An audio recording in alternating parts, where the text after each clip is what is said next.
Hey kiddos, what we are going to work on today is we're actually going to take everything that we've learned about text structure and we're going to put it together to tackle text structure with RAP. Now, think back to the beginning of the year, we talked about RAP. We've done some RAP mini reviews on our cold reads. And so, what we're going to do today is take what we know about RAP, take what we know about text structure, and put it together. Two reasons here.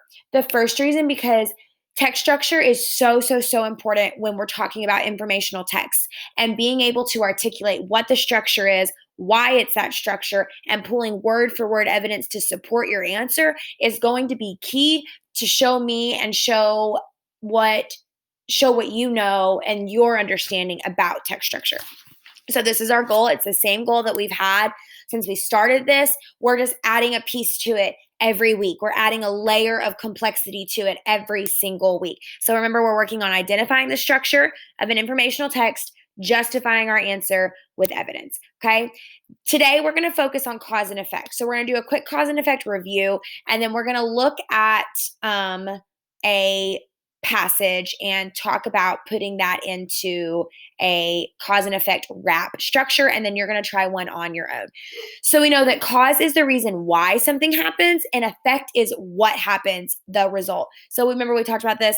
If I water a plant, I'm going to watch it grow. Think about your keywords that you're going to see. We're still looking at those. And that's why, kiddos, when you go back and you look at your text structure quiz that you took last week, some of my feedback on there was we're not using signal words. And so, kiddos, signal words are going to be so important, especially as this week we're going to start reading passages, still small passages, but passages. And then next week, kiddos, we're going to be in a multi-page article. And so it's really important that you're still looking for those signal words, okay?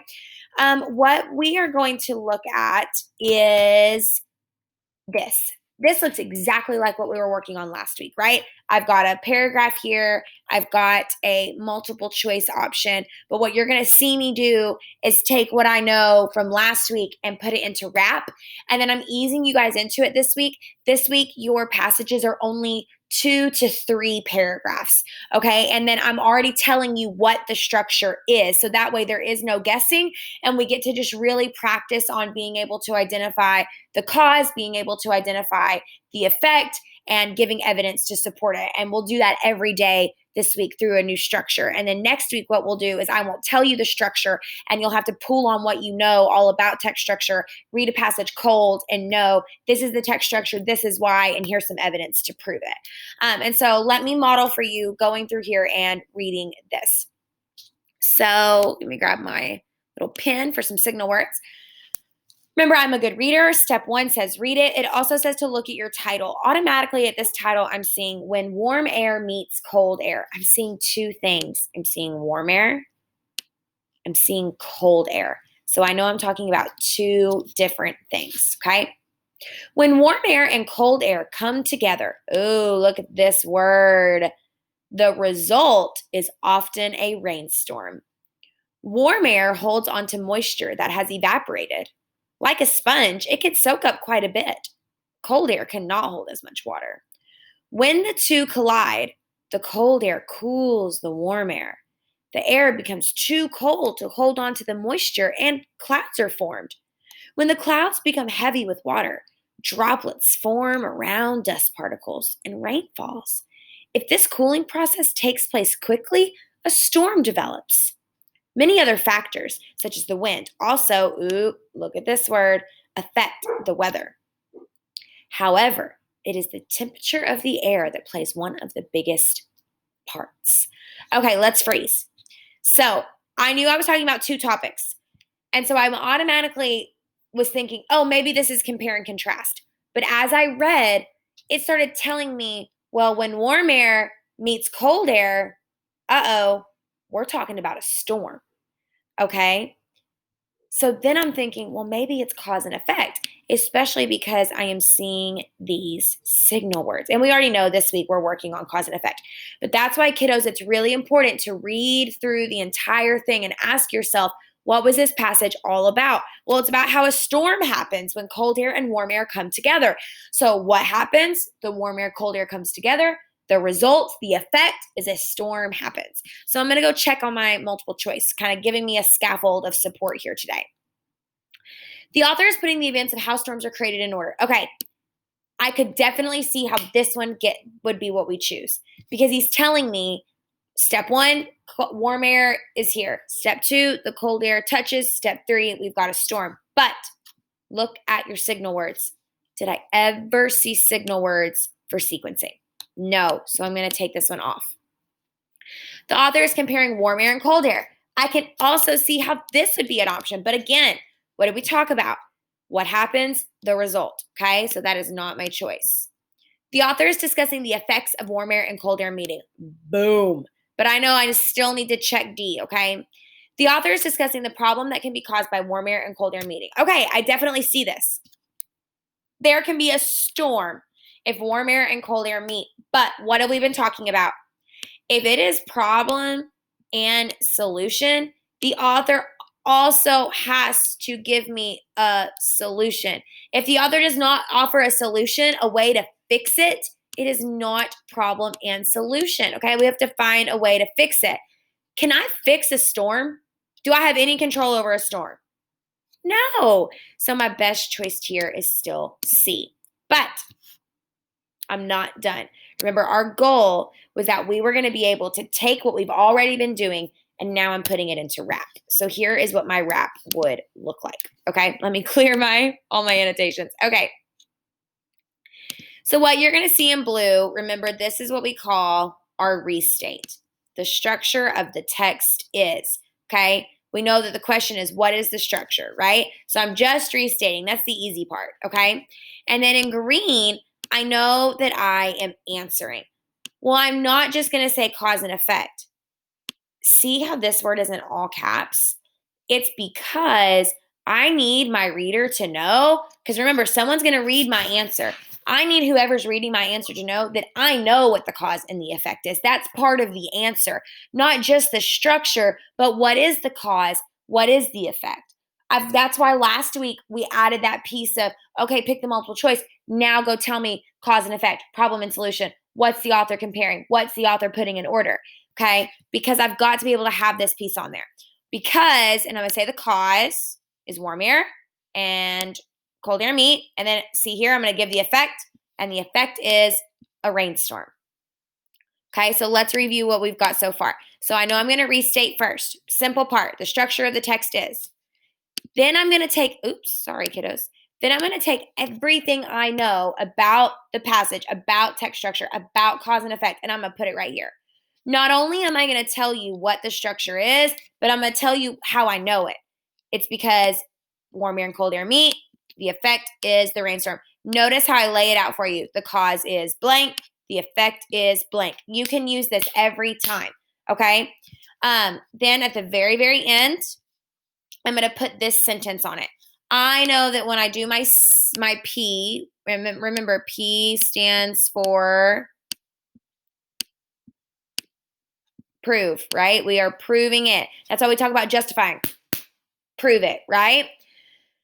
Okay, so I always start with in the text it says, and then I'm attaching this part to it. This word for word evidence. When warm air and cold air meet, the result is often a rainstorm.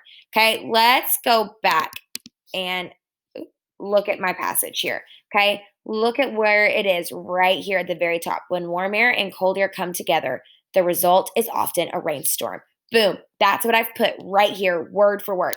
Kiddos, one of the other reasons that you got counted off on your quiz or you've been being counted off on exit tickets is because you're not answering word for word. So please make sure anytime I ask for evidence, it's going to be quoted word for word. And I ask you lots of different ways because when we take that big test in April, they're going to ask us in all sorts of ways, and we need to be prepared for that. Okay? So let's recap what I've done. Okay, let's recap what I've done. I've answered and restated my question at the beginning. I know that that should say wrap. Sorry, use wrap to explain. I know my question is, what is the structure of the text? I'm restating. The structure of the text is, I pulled those words from the question. What is the structure? The structure is, okay? I give the structure. I add this big block right here that says because. I say the cause is blank, the effect is blank. So when you are about to do your passage, honestly, kiddos, this whole part, this whole first line should look exactly like mine. The structure of the text is cause and effect because the cause is, and then you'll fill in the cause, and the effect is, and you'll fill in the effect. Okay? Then you're going to start your P the same way we always do in the text it says, and quote me some word for word evidence. Do you guys see now why I harp so much on understanding that word for word evidence and being able to tell me what the cause is, what the effect is, and looking for those signal words? Okay? What I would do if I were you, pause this video, take a screenshot of this. If you don't know how to take a screenshot, it is Command Shift 3, all held down at the exact same time. Okay, you'll hold down Command Shift 3 and hold them all down at the same time. It will take a picture of your screen. Put this next to your work while you're working to go back and look at my model so that way you feel confident in what you are going to do. Okay, all right, let's clear all my notes. Okay, so we know that this is what we were working on today, right? Analyze the text for cause and effect and justify it with text evidence. We did that. Okay, what you're going to do today is you're going to go read a passage called Who Cut the Cheese? Okay, on the passage, there's a little graphic organizer. Okay, this is for my in-class kiddos virtuals. You're going to actually put race to the side. I'll go ahead and I'll show you what that looks like, just so that you feel good about what you're going to go do. But remember, go back. If you didn't take a picture at any point in time, you can go back while you're working on this, go back and watch that video so that you feel like you've got a good, strong model to look at while you're working on this. So what you're going to do, you're going to have some highlight bars over here. Okay, I just haven't put them there yet. And you're going to drag them over to highlight your signal words, just like we always do. You're going to go ahead and, in your own words, tell me the cause. In your own words, tell me the effect. Okay? And then you're going to put everything that you've learned into wrap. Okay? Remember, right here, I'm going to put the structure of the text is cause and effect because the cause is blank, the effect is blank. In the text it said, and grab me a sentence that's word for word. Okay? If you need any help, please let me know. If you're having trouble seeing this, you can always hit view, zoom, and you can zoom in to at least read it and drag some signal words. You've got bars on the side to help you go up and down. You've got bars on the bottom to go side to side. Okay. So I know it looks kind of blurry at first, but it's just because the paper's so small. So you can always go in and zoom it so that you can see. All right, kiddos, I hope you enjoy the passage. It's actually pretty funny today. And again, if you're stuck at any point, go back and watch my model. And remember, you guys have access to every lesson I've ever taught. Okay, that's one of the perks of this process. If you are getting stuck and you don't remember cause and effect, get on my YouTube channel, go find my cause and effect lesson and watch it. Okay, we do an in-depth discussion about cause and effect. All right, let me know if you need any help. Good luck.